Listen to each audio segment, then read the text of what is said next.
আমি আমার রবের সাথে মিলিত হয়ে, আমার রব দানকারী আদম নূরের রবের সাথে মিলিত হয়ে, আদমের জ্ঞান আদম নূরের রব হইতে আমার রবে আসুক, আদম নূরের রব হইতে আমি বক্তব্য দিচ্ছি। আমি বিসমিল্লাহির রহমানির রহিম। সকল প্রশংসা সেই মহান আল্লাহ পাকের, যিনি আমাদের সেই আদি পিতাকে সৃজন করে তার নিজ ভাণ্ড থেকে ফুৎকারে আত্মা দিয়ে জীবিত করেছিলেন, আর জীবিত হয়ে সঙ্গে সঙ্গে বলে উঠেছিলেন আলহামদুলিল্লাহ। আমরাও আজ অনাদিকাল পরে সে পিতার আকৃতি সুরাত পেয়ে, পিতার সে নফস পেয়ে আমরাও নিজ নিজ কল্পের দিকে একবার খেয়াল করে বলে ওঠে আলহামদুলিল্লাহ।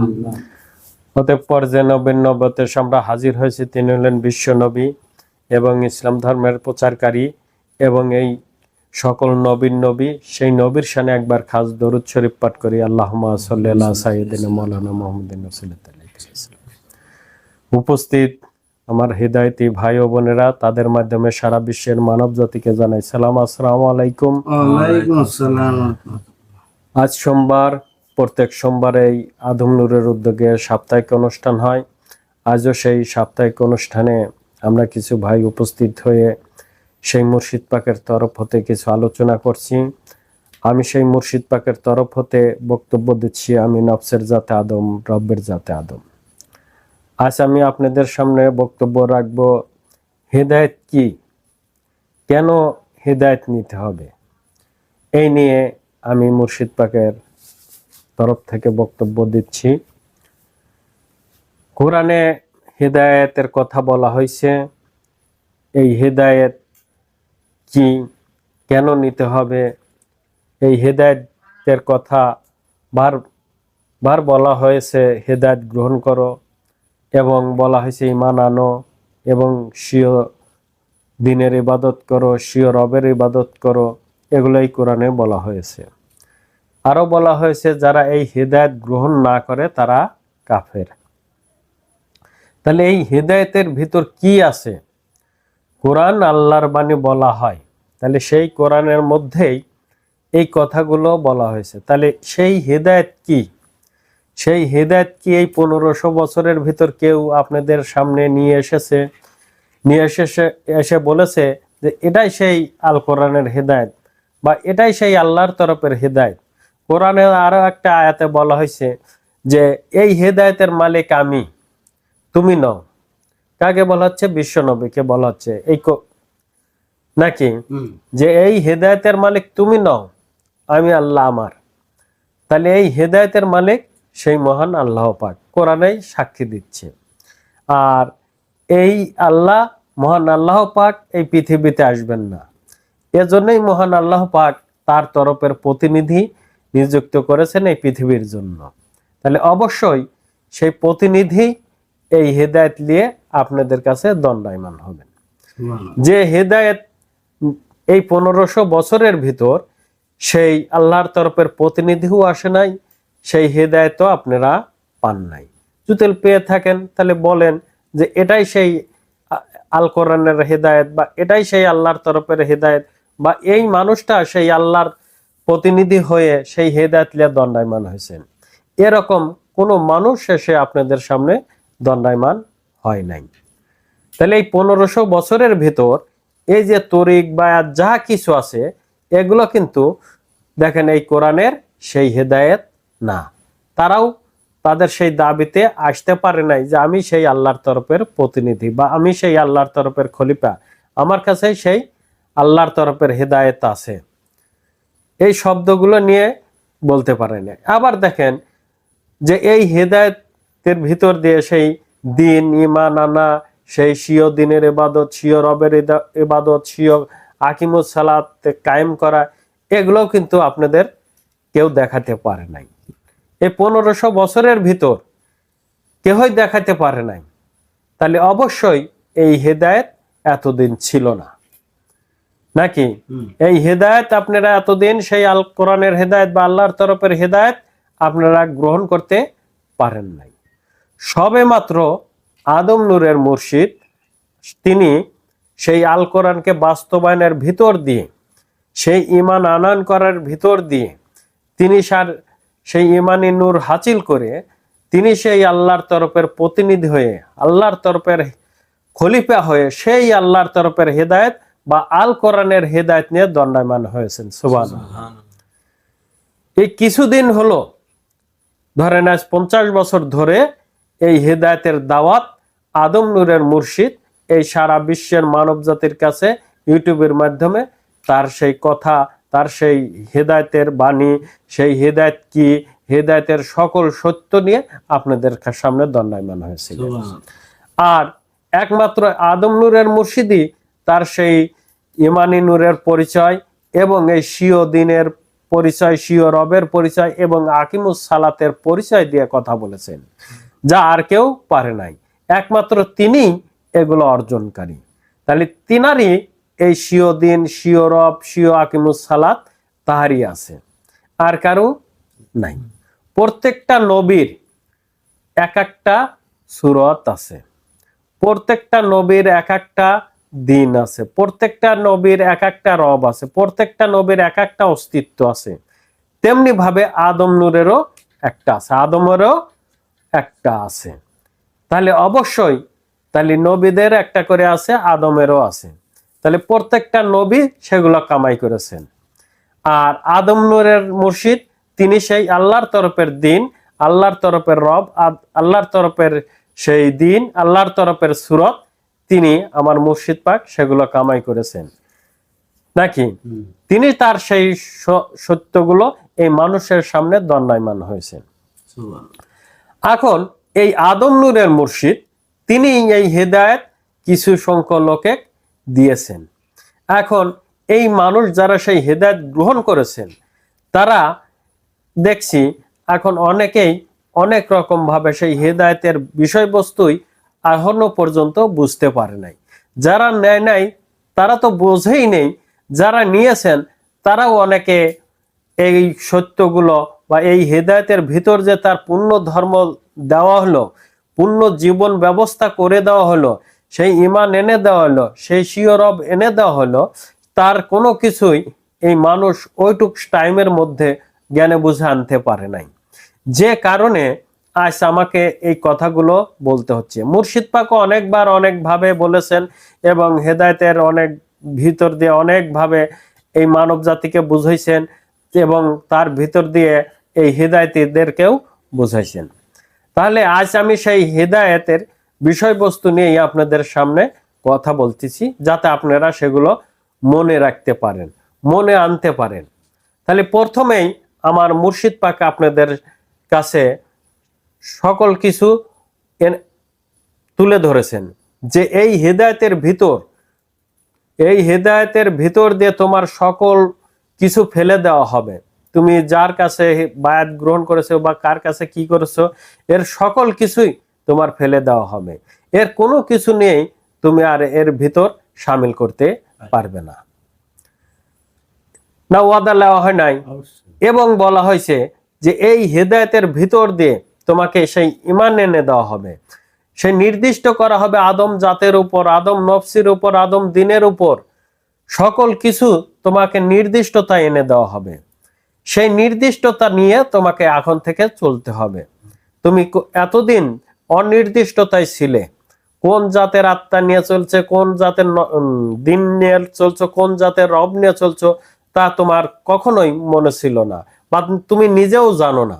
কোন নবীর তার নিয়ে চলেছো তার কোনো নির্দিষ্টতা ছিল না। এখন তোমাকে সেই হেদায়েতের ভিতর দিয়ে তোমাকে নির্দিষ্টতায় আনা হবে, তোমাকে সেই আদম জাতে ভর্তি করা হবে, তোমাকে সেই মুতমাইন্নার জাতে ভর্তি করা হবে। তাতে কি তুমি রাজি আছো? তখন আমরা বলেছিলাম জি, আমরা রাজি আছি। এবং আরো বলা হয়েছিল এই হেদায়েত কেন তোমরা নেবে, কেন তোমরা নেবে? তখন আমরা কি বলেছিলাম যে আমরা এই হেদায়েত নেব এ কারণেই যাতে আমরা এই মানব জন্ম নিয়ে আখিরাতে ফিরে যেতে পারি। না আমরা বলেছিলাম যে আমাদের সেই আপনার তরফের প্রতিনিধি দেওয়া হবে বা খলিফা দিবেন, এ কারণে আমরা সেই হেদায়েত গ্রহণ করতেছি। না আপনার সেই জমি আছে সেগুলোর জন্য আমরা হেদায়েত গ্রহণ করতেছি। আপনার যে 12 শতক জায়গা আছে এই জায়গার জন্য আমরা এই হেদায়েত গ্রহণ করতেছি, এই জায়গা দিবেন এজন্যই আমরা হেদায়েত গ্রহণ করেছি। আপনারা কি তাই বলেছেন? না, এই 12 শতক জায়গার জন্য কি আপনারা হেদায়েত গ্রহণ করেছেন? যদি কেউ নিয়ে থাকেন তাহলে বলবেন যে আমি এই হেদায়েত এই 12 শতক জায়গার জন্য নিয়েছি, আর এই জায়গায় বসে আমি সেই আদম নূরের নাম নিয়ে ব্যবসা করব, ব্যবসা স্থাপন করব, এজন্য আমি এই হেদায়েত গ্রহণ করেছি। তো যাই হোক, আমার মুর্শিদ পাক এই হেদায়েতের সময় প্রত্যেকটা হেদায়েতিকেই নির্দিষ্টতায় এনেছেন। ঠিক যখন নির্দিষ্টতায় আনার ভিতর দিয়ে আমরা রাজি হয়েছি, তিনি তখন সেই হেদায়েতের কার্যক্রম শুরু করেছেন। সর্বপ্রথম সেই হেদায়েতের বস্তু আমাদের জ্ঞানে বুঝে এনে দিয়েছেন, সেইগুলো এনে দিয়েছেন। তারপরে কি করেছেন, আমার মুর্শিদ পাক সেই তওবার ভিতর দিয়ে সকল অতীত জীবনের পাপ সকল কিছু ফেলে দিয়েছেন। ফেলে দেওয়ার ভিতর দিয়ে আমাদের কি করেছেন, পবিত্রতায় এনেছেন, সাদা করেছেন, দুধের ন্যায় সাদা করেছেন, এবং এদেরকে সেই পবিত্র চাদর পায়ের নিচে বিছিয়ে দিয়েছেন এবং বলেছেন যে যখনই তুমি হাঁটবে তখনই মনে করো যে আমার পায়ের আমি সেই পবিত্রতার চাদরের উপর দিয়ে হাঁটতেছি। বলছে না? অবশ্যই সকলকেই বলে দিয়েছেন এবং বলেছেন যে তোমার এই অতীতের পাপ কখনোই আর তোমাকে ছুতে পারবে না, ধরতে পারবে না, যতক্ষণ তুমি আবার সেই অন্যায় অপরাধের ভিতর শামিল না হও। বলেছে তো? আচ্ছা, এ হলো সেই তোমাকে পবিত্র করা হলো, সাদা করা হলো, তোমার অতীত জীবনকে ফেলে দেওয়া হলো, তোমার সকল অতীত জীবনের পাপ সমূহ মুছে দেওয়া হলো। এরপরে এসে তোমার সেই ঈমান এনে দেওয়া হলো, সেই আদম নূরের উপর তোমাকে ঈমান এনে দেওয়া হলো। এই ঈমান হলো তোমার মূল ফরজ সত্য। এই ঈমানি নূরকে তুমি বলে বলে সর্বসময় পথ চলবে, কখনোই যাতে একে না বলে পথ চলো না। যদি প্রথমে তুমি ভুল করো তখনই বলে হ্যাঁ মালিক, আমি কখন ভুলে গেছি, বা কখন জানি আমাকে সেই আমার আর জাতিরা নিয়ে গেছে, আমি বুঝতে পারি নাই, এই যে আমার মনে হয়েছে, হয়তো আমাকে ক্ষমা করে দাও, আমি যাতে তোমাকে সঙ্গে নিয়ে পথ চলতে পারি সেই জ্ঞান বুঝ আমাকে দান করো, আমাকে স্মরণ করে দাও, আমাকে মনে করে দাও, আমি যাতে সর্বসময় তোমাকে নিয়ে চলতে পারি। বলেছে তো? তাহলে এই মুখটা হলো ঈমানি নূর, হলো মূল ফরজ সত্য। এই ঈমানি নূরের দিন আছে, প্রত্যেকটা নবীর যেরকম দিন আছে, ঠিক আদম নূরের সেই নূরেরও দিন আছে, তাই না? আমাদের চোখের যে আম্মারাগত যত নবতী যত দিন ছিল, সকল দিন ফেলে দিয়ে আমাদের সেই আদম নূরের তরফের দিন এনে লাগিয়ে দিয়েছেন। এটা হলো দ্বিতীয় ফরজ সত্য।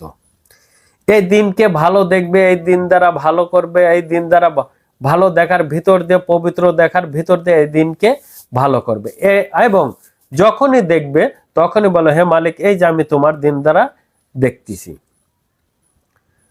নাকি। তাহলে এই যে দিনের কথা বলা হলো, সেদিন তো বিশ্ব নবী বলেছে মান দিনুকা, তোমার দিন কি ছিল? তাহলে আজ থেকে বলতে পারবে না যে আমার দিন আদম নূরের দিন, আমি সেই আদম নূরের দিন দ্বারা দেখতেছি। তাহলে এখানে কি আমার স্বীয় দিন আছে? এখানে কি আমার স্বীয় দিন আছে? আমার কিন্তু স্বীয় দিন নাই। আমার দিন বলতে আদম নূরের দিন। অনেকেই বলে থাকেন আমি স্বীয় দিন দ্বারা দেখি, আসলে এই দিন আমার কি স্বীয় দিন আছে? যদি থাকে তাহলে তো আপনার স্বীয় দিন আছে, তাহলে আপনি আদম নূরের কাছে কেন আসেছেন? তাহলে আদম নূরের কাছে আপনি কেন এসেছেন? আপনার তো স্বীয় দিন আছেই নাকি? তাহলে অবশ্যই আপনারা এটা ভুলের ভিতর আছেন, আপনারা সংশোধন আন। আচ্ছা, এই নূরের বাক শক্তি আছে যার দ্বারা কথা বলা যায়। প্রত্যেকটা নবীরও বাক শক্তি আছে। আমাদের সেই নবতির সকল বাক শক্তি বা আম্মারার জাতের সকল বাক শক্তি ফেলে দিয়ে আদম নূরের তরফ থেকে যে বাক শক্তি হয়, সেই বাক শক্তি আমাদের মুখে লাগিয়ে দেওয়া হয়েছে। সুবহানাল্লাহ। এই বাক শক্তিকে কখনোই যাতে মিথ্যা, অসৎ, ধোঁকা ফাঁকি বলার ভিতর দিয়ে তোমার এই বাক্যে যাতে নষ্ট না করো। সর্বসময় পবিত্র সহিত কথা বলবে, সর্বসময় এই কথাকে যাতে ভালো করে কথা বলবে, যাতে নিন্দা বা অসৎ ভিতর দিয়ে কথা না বলে। এই জবান যাতে ফাসেক না হয়ে যায়, একজনের টাকা দিতে চায় সে সময় দিলে না, এভাবে ফাসেক না হয়ে যায়। একটা জিনিস একজনের কাছ থেকে নিয়ে দিতে চাইলে কালকে সেই জিনিসটা দিলে পরশু দিনকে, তাহলে তোমার জবানের বরখেলাপ হয়ে গেল। এভাবে তোমার জবান বরখেলাপ না হয়। যখনই তুমি কথা বলবে তখনই বলবে, হে মালিক, এই যে আমি তোমার রব দ্বারা কথা বলছি। তাহলে বিশ্ব নবীর তো একটা হাদিসে আছে যে মান রব্বুকা, তোমার রব কি ছিল। এই যে আদম নূরের তরফ থেকে রব এনে দেওয়া হলো, তখন কি তোমরা বলতে পারবে না যে আমি আমার সেই আদম নূরের রব দ্বারা কথা বলেছি? তাহলে এই রবটা তো আমার না, না আমার, এই রবটা কি আমাদের? যদি আমার রব থাকতো তাহলে আমি আদম নূরের কাছে কেন আসবো? আমার যদি রব থাকে তাহলে কেন আমি আদম নূরের রব কাছে আসবো? তাহলে এই রব আমার না, এই রব আদম নূরের, আদম নূরের তরফ থেকে আমাদের দেওয়া হয়েছে, আমি যাতে আমি সেই রব দ্বারা কথা বলতে পারি। নাকি অনেকেই বলে থাকেন আমি আমার স্বীয় রব দ্বারা কথা বলতেছি। আসলে আমার যদি স্বীয় রব থাকে তাহলে আমি কেন আদম নূরের কাছে আসবো? আমার যদি 1 বিঘা জমি থাকে, আমি কেন আরেকজনের কাছে 1 বিঘা জমি বর্গা নেব বা নেব? নাকি আমার যদি একটা বাড়ি থাকে তাহলে আমি কেন রাস্তায় বাড়ি করব? কেন রাস্তায় আমি বাড়ি করব?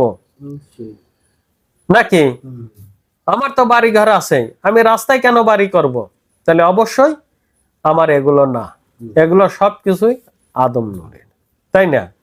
এই যে আকিমুস সালাত, সালাত বলতে কি জিনিস এই 1500 বছরের ভিতর কেউই জানে নাই। এই নূরের সালাত আছে, সেই নূরের দ্বারা সেই সালাত তৈরি হয়। প্রত্যেকটা মানুষের ভিতর সেই আদম নফসি বাস করে, সেই নূরের তরফ থেকে তার সেই সূরত তৈরি করা হয়। ঠিক আছে, যে কারণে দেখো তোমার নূর একই হলেও কিন্তু ওই জায়গা ভিন্নতা হয়ে যায়। যখন সেই নফসে ছোটে তখন ওই নফসের দ্বারা এইটা তৈরি হয়। এখানে আমরা 3-4 জন আছি, কারোর সাথে কি মিল আছে? কিন্তু আদম নফসি কিন্তু আমাদের ভিতরেই আছে, আছে না? তাহলে ওই নূরের দ্বারা ওই সূরত রচনা করা হয়েছে। তোমারটার দ্বারা তোমারটা তৈরি করা হয়েছে, মানিকেরটা দ্বারা মানিকেরটা তৈরি করা হয়েছে, আমারটা দ্বারা আমারটা তৈরি করা হয়েছে। কারোর সাথে কি মিল আছে? কারোর সাথেই মিল নাই। মুর্শিদ পাক বলেছেন, এই যে আদম নূরের তরফের সেই সালাত তোমার গায়ে এনে ফুটে দেওয়া তুলা দিয়ে ফুটিয়ে দেওয়া হলো, এটা হলো আদম নূরের তরফের সালাত, আদম নূরের লিবাস নাকি বলা হয়েছে। তাহলে এই লিবাসকে ভালো করবে, পবিত্রতা করবে, পবিত্রতার সহিত হাঁটবে, পবিত্রতা হালাল রোজগার করবে, হালাল রোজগারের ভিতর দিয়ে খাবে। যখনই তুমি অজু করবে, যখনই তুমি গোসল করবে, তখনই বলে, হে মালিক, এই যে আমি আমার সালাতকে ধৌত করতেছি, পরিষ্কার করতেছি, আমি যাতে আমার সেই সালাতে কায়েমি হতে পারি। না কি বলেছেন? কি বলেছেন? এবং এই যে 4টা ফরজ সত্য, এই 4টার দ্বারা এই মানুষ পূর্ণ হয় না, না পূর্ণ হয়? এই 4টার দ্বারা এই মানুষ পূর্ণ হয় না। আরো কি আছে? এই 1,24,000 মতনে 2,80,000 নবুয়তের নফস আছে, তাই না? এই নবুয়তি নফস এবং এই আল্লাহর তরফের সেই আদম নূরের তরফের 4টা ফরজ, যা আল্লাহর তরফের থা আদমে পেয়েছিল, আদমের থা আমরা পেয়েছি। এই 4টা ফরজ আর 2,80,000 নবুয়তি নফস দিয়ে তোমাকে পূর্ণ করা হলো, না কি করা হলো? তাহলে এইভাবে এই মানুষ পূর্ণতায় আনা হয়েছে। ফরজ এবং সুন্নত দিয়ে এই মানুষকে পূর্ণ করা হয়েছে। হে বিশ্বের মানব জাতি, আমি আদম নূরের তরফ থেকে সত্য বলছি, আমিন সেই নফসের জাতে আদম, রব্বের জাতে আদম। আমি সেই হেদায়েতের সত্যগুলো তোমাদের সামনে তুলে ধরছি, তোমরা দেখো যে এইগুলো তোমাদের সেই পীরের ভিতর আছে কিনা, তোমাদের সেই তরিকের ভিতর আছে কিনা। দেখো তোমরা সত্য জানো, সত্য বোঝো, এবং আল্লাহর তরফের হেদায়েত বা আল কোরআনের হেদায়েত যদি তোমরা নিতে চাও, অবশ্যই আদম নূরের রওজাতে আসো, অবশ্যই তোমরা সেখানে সেই সত্য হেদায়েত গ্রহণ করতে পারবে, যে হেদায়েত আল কোরআনে নিতে বলেছে। তাহলে অবশ্যই এই 4টা ফরজ এবং এই নবতির সকল নফস এনে এই মানব জাতিকে পূর্ণ করা হলো, তাই না? এর ভিতর দিয়ে তুমি সেই পূর্ণ মানব, তোমার সেই পূর্ণ মানবের পূর্ণ ধর্ম এবং এই পূর্ণ ধর্মের ভিতর আরো 2টা যোগ লাগানো হয়েছে, সেটা হলো 5 ওয়াক্ত সালাত। এই 5 ওয়াক্ত সালাত তোমাকে ফরজ করে দেওয়া হয়েছে এবং রমজান মাসের রোজা তোমাকে ফরজ করে দেওয়া হয়েছে। আরো কি বলা হয়েছে? ইমানদারদের, সেই হেদায়েতি গণদের এই রমজান মাসের রোজ 1 মাস পরীক্ষার মাস, না কি বলা হয়েছে? তাহলে এই হলো আমাদের এই হেদায়েতের সকল বস্তু এবং বলা হয়েছে তোমাদের সেই কোরআনের ভিতর নিক্ষেপ করা হলো। কোরআন যাহা করতে বলছে তোমরা তাই করতে পারবে, কোরআন যাহা নিষেধ করছে তোমরা সেগুলো আর করতে পারবে না। এটাই হলো সেই আল্লাহর তরফের হেদায়েতের মূল বিষয়, এটাই সেই আল কোরআনের সেই হেদায়েতের মূল বিষয়। দেখো এখন তোমরা এগুলো কোনো জায়গা আছে কি নাই, জুতিল থাকে তোমরা দেখাতে পারো, জুতিল থাকে তোমরা দেখাতে পারো, আর এগুলো নাই, এটাই সত্য, এটাই সত্য। আমি সকল মানব জাতি এবং আমাদের সেই হেদায়েতি ভাই বোনদের উপকারের জন্য এই আজকের সেই হেদায়েতের কি কারণে সেই হেদায়েত গ্রহণ করতে হবে, কিভাবে আমাদের চলতে হবে, এ কারণেই আমি এই হেদায়েতের বিষয়বস্তুগুলো তুলে ধরলাম। তোমরা সতর্ক হও, তোমরা সতর্ক হয়ে পথ চলো, কারণ তোমরা ঈমান আনয়নকারী, তোমরা সেই আল কোরআনের হেদায়েত গ্রহণকারী, আল্লাহর তরফের হেদায়েত গ্রহণকারী। তোমাদের অবশ্যই সেই হেদায়েতের বাস্তবায়ন ঘটাতে হবে। আদম নূরের মুর্শিদ যেরকম কোরআনকে বাস্তবায়ন ঘটাইছে, ঠিক আমাদেরকে সেই হেদায়েতের ভিতর দিয়ে সকল কিছু জ্ঞানে বুঝে এনে দিয়েছেন, সকল কিছু আমাদের দেখিয়ে দিয়েছেন। আমাদের দ্বীনি ধর্ম, সত্য ধর্ম আমাদের চোখের সামনে সকল কিছু পরিষ্কার করে দিয়েছেন, দিনের মতো পরিষ্কার করে দিয়েছেন, কোনো কিছুর আধার রাখেন নাই। তাহলে এখন থেকে আমরা বুঝতে পারলাম আমাদের সেই হেদায়েত কি, হেদায়েত কিভাবে রক্ষা করতে হবে, কিভাবে সেই হেদায়েত দিয়ে আমাদের পূর্ণ করা হয়েছে, আমাদের কিভাবে চলতে হবে, আমরা এই ভিডিওর মাধ্যমে জানতে পারলাম। যারা শুনবেন তারা অবশ্যই এই ভিডিওর মাধ্যমে এগুলো জানতে চিনতে পারবেন, আবার মনে করতে পারবেন যে আমাকে কি দিয়েছিলেন, এগুলো আমি স্মরণে আনতে পারবো। হয়তো আমার কিছু মনে নাই, সেগুলো আমি যে এখান থেকে জানতে পারলাম। আরেকটা বিষয় হলো, আমি একটু আগে একটা ভিডিও শুনলাম যে মুমিনের ঘরে কমিনের জন্ম। এই ভিডিওটা শোনার পরে আমি হয়তো বক্তব্য দিতাম না এই বিষয় নিয়ে, তারপরেও জটিল কিছু না দেই তাহলে কেমন দেখা যায়। উনি বলেছেন যে আমি মিথ্যাবাদী, আমি এই টাকাকে চুরি করেছি। আচ্ছা আপনারা বলেন যে এই ডেকোরেটরের ঠেনথা আমি 13,000 টাকা খরচ দেখাইছি, অবশ্যই এই ডেকোরেটরের 13,000 টাকার আমি মাল নিয়েছি, আর মূল খরচ হয়েছে হলো 21,700 টাকা। ঠিক আছে, এই 21,700 টাকা কিভাবে হলো আমি একটা হোয়াটসঅ্যাপে দিয়ে দিছিলাম, তারপরেও আমাদের একটি ভাই বলেছেন, সে কারণে আমাকে একটু জবাব দিতে হচ্ছে। তাহলে ওখানে 13,000 টাকা আর এখানে 21,700 টাকা, তাহলে 7,700 টাকা কম বেশি, তাই না? তাহলে এটা কোথা থেকে আমি খরচ করলাম? তাহলে তো এটা স্পষ্টভাবে দেখা যায় যে আমি পকেটে তুলেছি, তাই না? আচ্ছা উনিও শুনে আসুক, না শুনে একজনের দুর্নাম করা কি? একটা ভাই যদি দুর্নাম করে না জেনে, তাহলে সেইবার কি কোরআনে কি বলছে? সিও ভাইয়ের মাংস খাওয়া, নাকি? কোরআনেই তো বলেছে। তাহলে এই যে উনি সেই ডেকোরেটর তোর ফাঁকে না পোতাজিয়া, উনার বারেও পোতাজিয়া, উনি শুনে আসুক সেই ডেকোরেটর কাছে যে ওখান থেকে কি আমি রড বাল্ব যে লাইট গুলো নিয়েছিলাম, 2 বারে যে লাইট গুলো নিয়েছিলাম, এই লাইট গুলো কি ওনারা দিয়েছিল? এবার শুনে আসুক। আচ্ছা আরো কি নিয়েছিলাম? এই যে বড় চাঁদোয়াটা, এই চাঁদোয়াটা কি আমি ওনাদের কাছ থেকে নিয়েছিলাম, না আমি এটা লাগাইয়েছিলাম? এটা তো বেশি দূরে না, সত্য এখানে প্রমাণ হয়ে যাবে। সে দেখে আসুক, আপনারা আসেন, আসলেই এই সত্যটা বুঝতে পারবেন যে কে মিথ্যাবাদী আর কে সত্যবাদী। বেশি দূরে না, সেই জিজ্ঞেস করে আসুক, জিজ্ঞেস করে পরে এসে ভিডিও দিক যে সেই রড বাল্ব গুলো কি তারা দিয়েছিল না আমরা লাগিয়েছিলাম অন্য জায়গার থেকে, তাহলে সে জায়গার টাকাগুলো দিতে হবে না, না দিতে হবে না, তাহলে অবশ্যই সে অবশ্যই মিথ্যাবাদী। আর মুর্শিদ পাক অনেক আগেই তার বক্তব্য দিয়েছিলেন যে অর্থলোভী, অর্থলোভী, সেই অর্থলোভীর আজ তার প্রমাণ পাওয়া যাচ্ছে। আপনারা দেখেন যে মুর্শিদ পাক চলে যাওয়ার 2 বছর হলো না, তিনি তার বাড়িতে রোজদার খাওয়ান।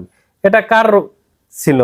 মুর্শিদ পাক খাওয়াতেন তার বাবা মার জন্য, তার বাবা মার জন্য মুর্শিদ পাক খাওয়াতেন প্রথম রোজায়, আর তিনি খাওয়ালেন 20 রোজায়। কাদেরকে খাওয়ালেন? তার সেই ভাই বোনদেরকে নিয়ে, চাচা কে নিয়ে, এগুলো নিয়ে। আর হেদায়েতি কয়জন ছিল? কয়জন ছিল? এখানে দেখেন কোনো একটা হিসাব নিকাশ নাই, আছে কি? নাই। ওনারা কমিটি করেছেন, যার জায়গা তাদের কোনো ই নাই, উনি আন্দাজেই একটা কমিটি করেন একজনের জায়গার নামে। এই কমিটিতে অনেকগুলো টাকা পেয়েছেন, সে টাকার কি কোনো কিছু হইতেছে? কোনো কিছুই হচ্ছে না। আরেকটা কথা বলেছেন, এই 12 শতক জায়গা, আচ্ছা এই জায়গাটা কার ছিল? আমার দাদার নাকি? এই জায়গাগুলো কার ছিল? আমার দাদার। আমার দাদা যখন চলে গেছেন, তাহলে অংশীদার হয়েছেন কারা? সত্ত্বদার হয়েছেন কারা? ছেলেরা, তাই না? তাহলে ছেলেরা সেভাবে তাদের সেই বন্টন নামা করে তারা তাদের অংশ কাতা ভাগ করে নিয়েছেন। এবং এই জায়গা যে 12 শতকের জায়গা, এই জায়গাগুলো আমার কাকাদের কাছ থেকে আমার বাবা কিনে নিয়েছেন, তার কিনা সম্পত্তি, তাই না? তার বাবার থেকে পেয়েছেন এবং তার কিনা সম্পত্তি, কষ্ট করে কিনা সম্পত্তি। এখন তিনি এই জায়গা তিনি ওয়াকফ করে দেন নাই বা কারোর নামে দেন নাই, তিনি বলেছেন আমার এই জায়গা এভাবেই থাকবে এবং তোমরা এসে এই অনুষ্ঠানগুলো পালন করবে। না কাকু দিয়েছেন? দিয়েছেন কি? আর এর পরিচালনা থাকবে আমার সন্তানরা, নাকি? নাকি বলেছেন? তাহলে সেগুলো তোমরাই দেখতেছি সবকিছু করো, তো এখানে তো কোনো সন্তান তাদের নাই। তার সেই ঔরসজাত সন্তান তো দেখি না তোমাদের ভিতর। তুমি যে লোক খাইলে কই? তারা তো নাই।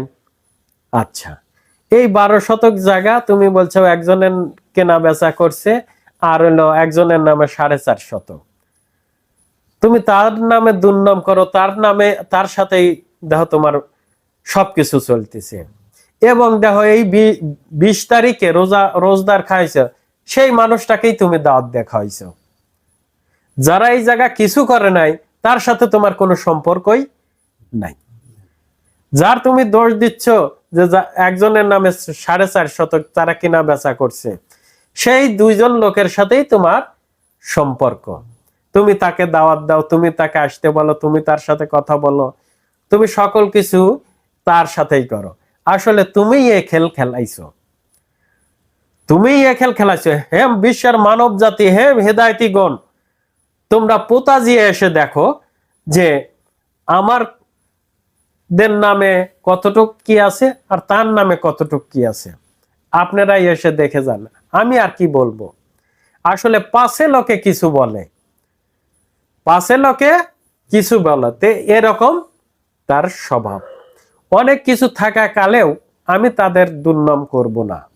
আমি যেটুক সত্য সেটুক আপনাদের তুলে দিলাম, যেটুক না বললেই নয়। আরো কিছু নয় বলেছেন, আমি সেদিক যাব না।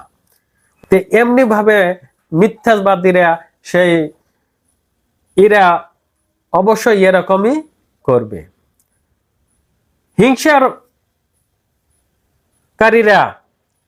হিংসা করে কেডা? হিংসা করে কেডা?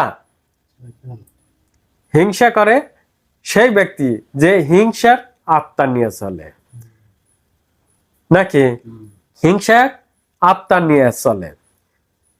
তাহলে তোমরা সেই আদম সেই আম্মারার জাতের আত্মালিয়া তুমি চলো, তাই তুমি হিংসা করো নাকি? আর আরেকটা কথা বলেছো যে এই যে চন্দ্র দুই ভাগ, এই প্রশ্নটা আমি করেছিলাম, আর যে কারণে আমার বড় আপা বলেছেন এই প্রশ্নটা ওই করেছে, এর উত্তর ওই দিবে। আর তুমি মুক্তার কথা বলেছো, নাম ধরে একটু বললাম যে তুমি মুক্তার কথা বলেছো, সত্য বলেছো। তুমি দেখাও যে তোমার কোন জায়গা সত্য আছে, সেইটা নিয়ে খাড়া করো, আর আমরা খাড়া করি। এই মানুষই বিচার করবে যে কোনটা সত্য হওয়া দরকার, কোনটা সত্য হওয়া দরকার। তোমরা আসো, মুক্তা যদি সত্য বলে তাহলে সেটা যদি সত্য হয় অবশ্যই আমরা মেনে নেব, আর যদি মিথ্যা হয় তোমরা কি করবে? এই মানুষই বিচার করবে, মানুষের সামনে সত্য খাড়া করব। আর বিশ্ব নবী যে সত্যি, সেই আঙ্গুলের ইশারায় সেই চন্দ্রকে দ্বিখণ্ডিত করেছিল, এটা তো সেই কাফেররাই প্রমাণ দিয়েছে না, দেয়নি? যে বিশ্ব নবীকে বলা হয়েছিল যে মুহাম্মদ জাদুকার, জাদু করেছে, তাহলে অবশ্যই তিনি করেছিলেন, তাদেরকে দেখাইয়াছিলেন নাকি? আর যদি এই মানুষের ভিতর দেখাইতো তাহলে ওই মানুষগুলোই দেখতো, আর কেউ দেখতে পারতো না নাকি? এই মানুষ যে দুই ভাগ, এই বুরু দুই ভাগ, এটা দুই ভাগ, ওটা দুই ভাগ, ওটা তো আদমের থাই হয়ে আসতেছে না, হয়ে আসতেছে না? তাহলে যদি আদম থা হয়ে আসতেছে, তাহলে সেটা বিশ্ব নবী কিভাবে দেখাইলো? সেটা বিশ্ব নবী কিভাবে দেখাইলো? তাহলে সবই তোমরা এভাবেই মিথ্যাচারিতা, মিথ্যা বক্তব্য দিয়ে চলেছ, যাতে আদম নূরের এখানে কেউ না আসে। যতই তোমরা ফোন দিয়ে আটো, যে মানুষটা সেই আল্লাহর তরফের হেদায়েত গ্রহণ করবে তাকে তোমরা কখনোই আটকাতে পারবে না। আদম নূর থাকাকালীনও কত মানুষকে বাধা দেওয়া হয়েছে যে হেদায়েত গ্রহণ করবে, কোনো বাধাই তারা মানে নাই, সেই বাধা অতিক্রম করে এসে সেই হেদায়েত গ্রহণ করেছে। তোমরা আদম নূরের চারপাশে সেই কুটনো বুড়ির মতো বসে আছো, শয়তানের মতো বসে আছো, কুমন্ত্রণা দিচ্ছ মানুষের পক্ষে। মানুষরূপী জিন শয়তান, কোরআনের সেই শেষ আয়াতটাতে বলা হয়েছে সূরা নাসের মধ্যে, এক মানুষকে রবের কাছে প্রার্থনা করতে বলা হয়েছে, আর আরেকটা সেই মানুষ থেকে বাঁচতে বলা হয়েছে। কোন মানুষ থেকে? যে মানুষটা কুমন্ত্রণা ছড়ায়, যে মানুষটাকে মানুষের মধ্যে বক্ষে কুমন্ত্রণা দেয়, তাদের থেকে। তারা হলো সেই মানুষের প্রকাশ শত্রু, যে মানুষ সেই মানুষের রবের কাছে প্রার্থনা করে, মানুষের রবের কাছে আশ্রয় চায়, সেই মানুষটার এই মানুষটা হলো প্রকাশ শত্রু। বুঝে আসলো? তাহলে এই প্রকাশ শত্রু মানুষের সেই মানুষটা থেকে আমরা সচেতন থাকি, আমরা এই মানুষটা থেকে দূরে থাকি। যারা সেই হেদায়েত গ্রহণ করেছে, ঈমান আনয়ন করেছে, ঈমানের সাথে চলি, অবশ্যই যারা কুমন্ত্রণা দেয় তাদের থেকে সরে থাকে। এরাই সেই সৎ মানুষটার, সেই হেদায়েতীদের, সেই ঈমান আনয়নদের প্রকাশ শত্রু। প্রকাশ শত্রু চিনতে পারলেন আপনারা? অবশ্যই কোরআনে যা বলা হয়েছে সত্য বলা হয়েছে, আমি তার সত্যটা দেখালাম। যে মানুষটা সেই ঈমান এনেছে, যে মানুষটা ওই মানুষটাকে কুমন্ত্রণা দেয়, সেই মানুষটার পক্ষে কুমন্ত্রণা দেয়, গীবত গায়, সেই মানুষটাই ওই মানুষটার প্রকাশ শত্রু। বুঝে আসলো? হে হেদায়েতি গণরা, আপনারা সচেতন হন, সচেতন হয়ে পথ চলেন। আপনারা দেখেন কিছুদিন আগেই আমাদের বাৎসরিক অনুষ্ঠান হয়ে গেল, সেখানে যে লোকগুলো এসেছিল, আমরা কি তাদেরকে মানা করেছি? আমরা কি তাদেরকে নিষেধ করেছি? তাদেরকে অপমান করেছি? আপনারা দেখেন তার নাম দিয়েও এই গুদুর্নব ছড়ানো হচ্ছে। তাহলে অবশ্যই আপনারা এদের থেকে সচেতন হন, এদের থেকে মুখ সরে থাকুন। যাই হোক, আমি যে আপনাদের সেই হেদায়েতের কথা বললাম, আপনারা অবশ্যই এগুলো স্মরণ রাখবেন। আর মালিকের ইচ্ছায় আমি এই চন্দ্রের দ্বিখণ্ডের সত্য সহকারে আমি এটা দিয়ে দেব, অবশ্যই দেব। আগে দেখি কে কি কদ্দূর লেখাপড়া করছে। আবার বলেছে যে আমি নাকি বড় অপার কাছ থেকে জ্ঞান নিয়ে থেকে, অবশ্যই আমি যেখানে জ্ঞান পাবো সেখান থেকে অবশ্যই নেব। আমি যদি তার থেকে সত্য জ্ঞান পাই অবশ্যই নেব। মুর্শিদ পাক তো বলেছেন, বলেন নাই যে যদি কোনো ভাইয়ের কাছে তুমি সত্য পাও, সত্য বুঝ আনে, তুমি একটা চলতেছো সেটা দেখতেছো মিথ্যা, সে যদি ভুল ধরা দেয় অবশ্যই সেই সত্যটা তুমি গ্রহণ করো। তাহলে সে যদি সত্য দেখায়, সে যদি সত্য আমাকে নিয়ে যায়, তাহলে অবশ্যই সেটা তো আমার গ্রহণ করা উচিত। সে যেটা মিথ্যা বলবে, আমারও তো জ্ঞান আছে, যদি সে মিথ্যা বলে আমি কি তারটা শুনবো? কখনোই শুনবো না। তাহলে অবশ্যই আমার বড় আপা, আমি যে সেই প্রশ্ন করেছিলাম যে কারণে তিনি উত্তর দেন নাই, আর আমার জন্যই সেই উত্তরটা রেখে দিয়েছেন, আমি যাতে সেই উত্তরটা দিতে পারি। অবশ্যই আমি এই মানব জাতিকে সেই সত্য সহকারে, প্রমাণ সহকারে সেই সত্য মানুষের সামনে খাড়া করব। আর তোমরা যদি পারো, তোমরা যদি কোনো করতে চাও, তাহলে আসতে পারো আমাদের কাছে। এই মানুষ তোমারটাও শুনবে, আমাদেরটাও শুনবে। এই মানুষের কাছে যেটা মনে হবে যে সত্য হয়েছে, সেটাই মানুষ এই বিচার করে রায় দেবে, নাকি মানুষ সেটা রায় দেবে। তো যাই হোক, রাত অনেকটুকু হয়েছে, আমরা যাতে সেই ইমানের সাথে চলি, আমরা যাতে সেই ইমান সহকারে চলি, আমরা যাতে সেই পবিত্রতার সহিত চলি, আমরা যাতে সেই হেদায়েত গ্রহণ করেছি, ইমান আনয়ন করেছি, আমরা সেই যে মানুষটা কুমন্ত্রণা দেয় সেই মানুষটা থেকে সরে থাকি, কারণ ওই মানুষটা আমাদের প্রকাশ শত্রু। তো অবশ্যই আমরা সচেতন হয়ে পথ চলি, এবং আমাদের যে মুর্শিদ পাক পূর্ণ ধর্ম দিয়েছেন, পূর্ণ হিদায়াতের ভিতর দিয়ে সকল কিছু বুঝিয়ে দিয়েছেন, আমি আবার সেটা রিপিট করে আপনাদের জানিয়ে দিলাম। আপনারা এখান থেকে সেই সত্য জানবেন, সত্য বুঝবেন, এবং যদি কোনো জায়গা আপনাদের ভুল হয়ে থাকে সেগুলোকে সংশোধন করে পথ চলবেন।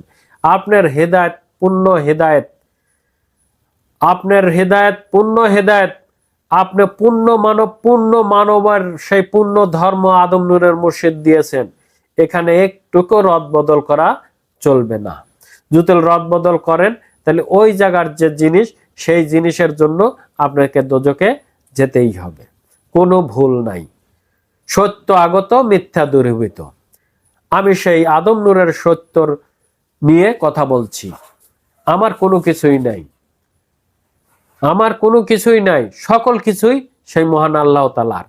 তিনি সেই আমাদের মুর্শিদ পাক সেই আল্লাহর সত্য কামাই করে, আল্লাহর নূর কামাই করে এই মানুষ যাতে সেই আল্লাহর রশিকে শক্ত করে মজবুত করে ধরতে পারে, তার সেই সঠিক হেদায়েত নিয়ে এই দণ্ডায়মান হয়েছিলেন।